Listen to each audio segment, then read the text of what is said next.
Hello mga ka-Edu Patrol! Mahalaga ang pag-iipon para may magamit pagdating ng panahon lalo na kapag emergency. Para makapag-ipon ng pera, narito ang ilang mahahalagang tips na maaari mong isagawa.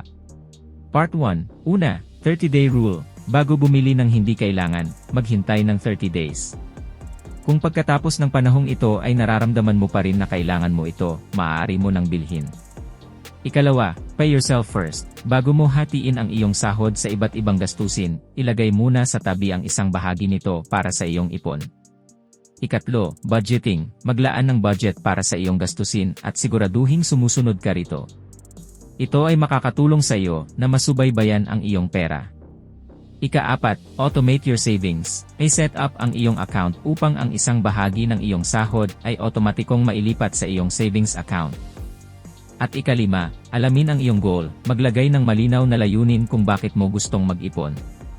Ito ay makakatulong sa iyo na maging determinado at disiplinado sa pag-ipon. Thanks for watching, please like and share.